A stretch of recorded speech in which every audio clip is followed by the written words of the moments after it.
การเคลื่อนไหวการคุ้มครองและการติดตามกฎกฎสหกรณ์เพื่อส่งเสริมพัฒนาการผลิตการบริการและการดำเนินกิจการของสหกรณ์ให้เติบใหญ่ขยายตัวเข้มแข็งแนใส่หับประกันแก้ไขความทุกข์ยากเพิ่มทวีการมีส่วนร่วมของชาวกสิกรสหกรณ์ลาวเฮามีนอแหนงมาแต่ดุนนานแล้วในสังคมปฐมประฐานจากการออกแห่งงานสามัคคีก้าวมาเป็นสหกรณ์อย่างเป็นระบบหันการผลิตอาศัยธรรมชาติผลิตแบบดั้งเดิมการผลิตน้อยเอกเทศกระแจกกระจายกลุ่มตนเองพอไผ่พอลาวไปสู่การผลิตแบบใหม่นำใช้เทคนิคทันสมัยการผลิตแบบรวมหมู่รวมศูนย์เพื่อเป็นกำลังแฮงในการผลิตกสิกรรมเป็นสินค้าเคียงคู่กับการสร้างตั้งสหกรณ์ท่านสมพรแก้วหาวงศ์หัวหน้ากลุ่มส่งเสริมกสิกรรมและสหกรณ์กระทรวงกสิกรรมและป่าไม้ให้ฮู้ว่าขบวนการหันเป็นสหกรณ์การเกษตรเพื่อสุขนิ้วการผลิตกสิกรรมและป่าไม้ให้ขยายตัวและเข้มแข็งเพื่อคุ้มครองและติดตามกฎการสหกรณ์แนใส่ส่งเสริมและพัฒนาการผลิตการบริการและการดำเนินกิจการการผลิตกสิกรรมจำเป็นต้องมีกฎหมายว่าด้วยสหกรณ์เพื่อเป็นบอนอิงสำคัญของสหกรณ์ทั้งรับประกันผลประโยชน์ของการผลิตกสิกรรมก็คือกลุ่มกสิกรสันต่อกับกฎหมายสหกรณ์นี้ถือว่ามีความสำคัญหลายต่อการพัฒนาสหกรณ์เป็นบทอิงให้แก่พนักงานที่ลงไปสุขยุ่งส่งเสริมเรียกงานสหกรณ์เป็นบทอิงให้แก่ชาวกสิกรแล้วก็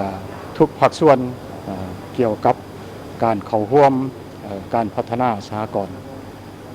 และการนายหันเพิ่นก็ได้กำหนดแจ้งเกี่ยวกับนโยบายต่างๆเกี่ยวกับสหกรณ์เข้าถึง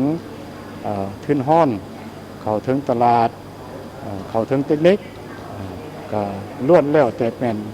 ทิศทางหรือว่าเส้นทางให้แก่พวกเฮาในการจัดตั้งปฏิบัติถ้าหากว่าพวกเฮา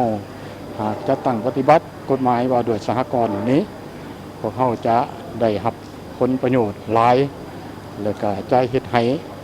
การจัดตั้งเบื้องรัฐของเฮานี่มีความเข้มแข็งแล้วก็กลุ่มสหกรณ์ก็มีความเข้มแข็งแล้วก็ทุกภาคส่วนที่ว่าเข้ามาช่วยเหลือของเฮานี้ก็จะเป็นกำลังแห้งให้แก่สหกรณ์ของเฮากฎหมายเป็นนิติกรรมเพื่อเป็นบอนอิงให้แก่การจัดตั้งปฏิบัติสหกรณ์สอดคล้องกับแนวทางนโยบายและอื่นๆที่เกี่ยวข้องเพื่อเป็นการคุ้มครองอย่างรวมศูนย์และเป็นเอกภาพรับประกันสิทธิผลประโยชน์ของสมาชิกสหกรณ์และรัฐโดยการมีส่วนร่วมจากภาคองค์การจัดตั้งสากลที่เกี่ยวพันกับเวียกงานสหกรณ์เพื่อเฮ็ดแนวใดให้ชาวกสิกรมีความเข้าใจและเข้าร่วมสหกรณ์ด้วยความสมัครใจ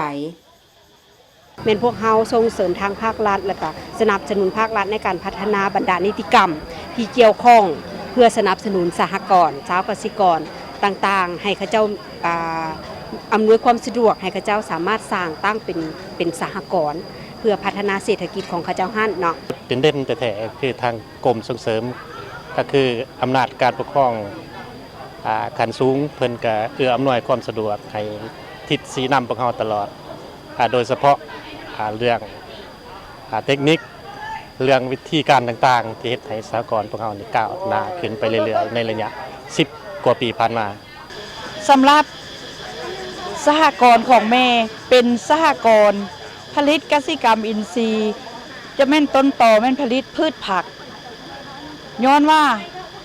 เป็นสหกรณ์ที่อยู่เทศบาลตัวเมืองจำนวนพ้นหลายพนักงานหลายแม่ค้าสาวขายก็หลายฉะนั้นเฮาผลิต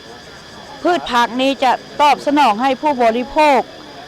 ได้หลายมีรายรับให้สมาชิกปัจจุบันสมาชิกของสหกรณ์มี165ครอบครัวจะบ่เป็นบุคคลย้อนว่าสหกรณ์ของแม่ให้ลงทะเบียนเป็นครอบครัว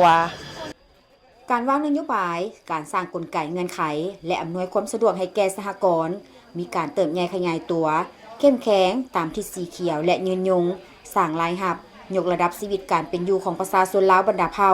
ซึ่งยามใดรัฐบาลก็ได้เอาใจใส่สุขยู่และส่งเสริมพัฒนากลุ่มให้เข้มแข็งด้วยความสนับสนุนด้านเทคนิควิชาการและอำนวยความสะดวกให้แก่กลุ่มเพื่อก้าวเป็นสหกรณ์ปัจจุบัน และอำนวยความสะดวกให้แก่กลุ่มเพื่อก้าวเป็นสหกรณ์ปัจจุบันทั่วประเทศมีสหกรณ์กสิกรรมทั้งหมด46สหกรณ์และกลุ่มเกือบ 4,000 กลุ่ม